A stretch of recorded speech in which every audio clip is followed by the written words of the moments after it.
Assalamualaikum warahmatullahi wabarakatuh. Perkenalkan kami dari kelompok 4 dengan saya Sofira Nurafifa. Saya Suci Wulandari. Saya Syifa Hajira Sufarina. Saya Rizka Nabila Putri. Dan saya Selina Arsya.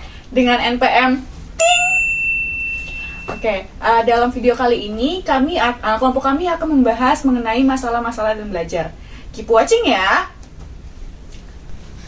Di sini saya akan menjelaskan mengenai masalah dan kesulitan dalam pembelajaran. Masalah dan kesulitan dalam pembelajaran dapat muncul dari berbagai faktor yang saling berkaitan. Beberapa masalah dan kesulitan umum yang sering dialami dalam proses pembelajaran antara lain, yang pertama ada kurangnya semangat dalam belajar. Ketidaktertarikan atau minimnya dorongan untuk belajar dapat menyebabkan siswa sulit berkonsentrasi dan merasa cepat bosan saat menerima pelajaran. Lalu yang kedua ada kemampuan berpikir yang terbatas. Kesulitan dalam memahami dan mengolah informasi disebabkan oleh kemampuan kognitif yang belum optimal. Lalu yang ketiga ada gangguan dalam membaca, menulis, atau berhitung. Kendala seperti disleksia atau sulit membaca, disgrafia, kesulitan menulis, dan diskalkulia, masalah berhitung, membuat siswa memerlukan strategi belajar yang berbeda. Lalu yang keempat ada masalah emosional dan mental. Gangguan seperti kecemasan, tekanan mental, rendahnya rasa percaya diri, atau konflik dalam keluarga bisa menghambat proses belajar siswa. Sekian penjelasan mengenai masalah dan kesulitan dalam pembelajaran dari saya. Selanjutnya akan dijelaskan oleh teman saya. Baik, selanjutnya saya akan menjelaskan mengenai definisi masalah dan kesulitan belajar. Yang pertama, definisi masalah belajar. Masalah belajar adalah kondisi di mana seorang siswa mengalami hambatan atau gangguan dalam proses belajar yang menyebabkan hasil belajar tidak sesuai dengan potensi yang dimilikinya. Masalah belajar bisa bersifat internal seperti misalnya motivasi rendah, gangguan emosional, atau kecerdasan di bawah rata-rata, maupun secara eksternal seperti lingkungan belajar yang tidak kondusif atau metode pengajaran yang kurang tepat. Ciri-ciri umum masalah belajar yang pertama, hasil belajar biasanya tidak sesuai dengan kemampuan yang sebenarnya. Kemudian yang kedua, ada prestasi belajar menurun secara signifikan. Yang ketiga, tidak mampunya mengikuti pelajaran meskipun telah berusaha. Yang keempat, terlihat tidak tertarik atau tidak termotivasi saat belajar. Kemudian yang kedua adalah definisi kesulitan belajar. Kesulitan belajar adalah bagian dari masalah belajar yang lebih spesifik, yaitu kondisi ketika seseorang mengalami hambatan dalam mempelajari suatu materi karena faktor tertentu yang mempengaruhi kemampuan belajarnya. Kesulitan ini bisa bersifat sementara atau situasional atau menetap dan bisa juga terjadi pada satu bidang pelajaran atau lebih.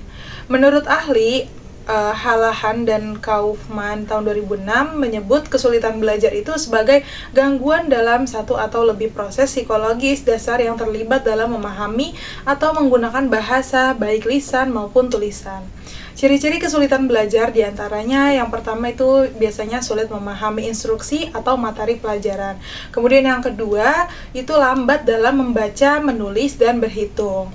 Kemudian yang ketiga itu memerlukan waktu lebih lama dibandingkan dengan teman sebayanya. Yang keempat munculnya frustasi, kecemasan, atau penolakan terhadap tugas akademik.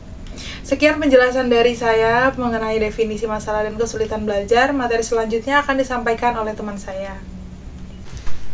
Baik, selanjutnya saya akan menjelaskan mengenai gejala-gejala kesulitan belajar. Gejala kesulitan belajar adalah tanda-tanda yang menunjukkan bahwa seseorang mengalami masalah dalam proses belajarnya. Tanda-tanda ini biasa terlihat dari sikap, cara belajar, ataupun hasil belajarnya. Beberapa gejala umum kesulitan belajar sering muncul antara lain 1. Nilai pelajaran menurun atau selalu rendah.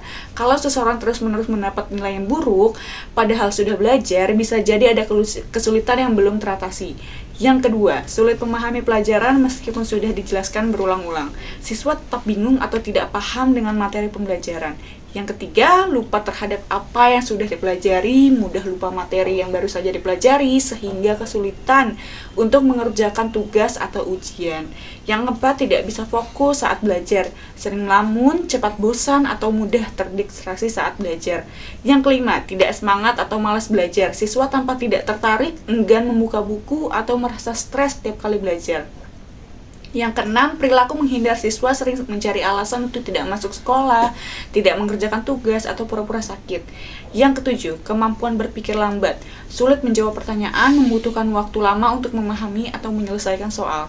Jika gejala-gejala ini muncul, penting untuk segera dibantu, baik oleh guru, orang tua, atau konselor. Siswa tidak makin tertinggal dalam belajarnya. Masalah dalam kesulitan pembelajaran dapat muncul dari berbagai faktor yang saling berkaitan. Beberapa masalah dan kesulitan umum yang sering dialami oleh siswa dalam proses pembelajaran antara lain: 1. Kurangnya semangat belajar. Ketidaktertarikan atau minimnya dorongan untuk belajar dapat menyebabkan siswa sulit berkonsentrasi dan merasa cepat bosan saat menerima pelajaran. Yang kedua, kemampuan berpikir yang terbatas. Kesulitan dalam memahami dan mengolah informasi disebabkan oleh kemampuan kognitif yang belum optimal. Ketiga, gangguan dalam membaca, menulis, atau berhitung. Kendala seperti disleksia, sulit membaca, disgrafia, kesulitan menulis, dan diskalkulia, masalah berhitung, membuat siswa memerlukan strategi belajar yang berbeda. Yang keempat, masalah emosional dan mental. Gangguan seperti kecemasan, tekanan mental, rendahnya rasa percaya diri, atau konflik dalam keluarga bisa menghambat proses belajar siswa. Sekian penjelasan dari saya mengenai gejala kesulitan belajar dari saya. Selanjutnya yaitu pembahasan mengenai masalah dan kesulitan internal dalam belajar. Baik, selanjutnya saya akan menjelaskan mengenai masalah dan kesulitan internal dalam belajar. Masalah dan kesulitan internal dalam belajar adalah hambatan yang berasal dari dalam diri siswa sendiri, baik secara fisik, psikologis, maupun intelektual. Hal-hal ini bisa membuat siswa sulit memahami pelajaran, tidak semangat belajar, atau hasil belajarnya rendah. Beberapa bentuk masalah internal dalam belajar yaitu: yang pertama, kurangnya motivasi belajar. Siswa tidak memiliki dorongan dari dalam dirinya untuk belajar. Hal ini dapat disebabkan oleh tidak adanya tujuan belajar yang jelas, kurangnya minat terhadap pelajaran, atau perasaan bahwa belajar tidak penting. Yang kedua, kemampuan intelektual yang terbatas. Kesulitan belajar bisa terjadi karena kemampuan kognitif siswa tidak memadai untuk memahami materi pelajaran yang diberikan. Yang ketiga, gangguan emosi atau psikologis. Kondisi emosi yang tidak stabil seperti stres, kecemasan, atau depresi dapat menghambat konsentrasi, daya ingat, dan kemampuan berpikir siswa. Yang keempat, masalah kepribadian. Sifat-sifat pribadi seperti kurang percaya diri, mudah menyerah, atau terlalu perfeksionis bisa menjadi penghambat dalam proses belajar. Yang kelima, masalah fisik atau kesehatan. Kondisi tubuh yang tidak sehat seperti sering sakit, kelelahan, atau gangguan penglihatan dan pendengaran bisa mempengaruhi kemampuan belajar siswa. Baik, sekian penjelasan dari saya. Selanjutnya akan disampaikan oleh teman saya. Baik, selanjutnya saya akan menjelaskan mengenai masalah dan kesulitan belajar eksternal. Masalah dan kesulitan eksternal dalam belajar adalah hambatan yang berasal dari luar diri siswa dan dapat mengganggu proses belajar.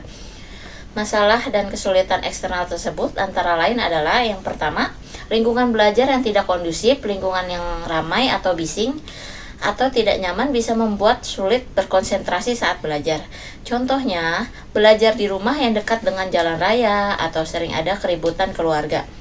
Yang kedua, fasilitas belajar yang kurang memadai. Kurangnya alat atau media pembelajaran yang dibutuhkan bisa menghambat pemahaman materi. Contohnya, tidak punya buku pelajaran, koneksi internet lambat saat belajar online, atau tidak punya laptop. Yang ketiga, gangguan dari orang lain. Orang-orang di sekitar kita bisa mengganggu fokus belajar, baik sengaja maupun tidak. Contohnya, teman yang mengajak bermain saat kita sedang belajar, atau adik yang ribut saat kita sedang mengerjakan tugas. Yang keempat, beban kerja atau tanggung jawab orang lain di luar sekolah. Kadang, siswa harus membantu orang tua bekerja sehingga waktu untuk belajar berkurang.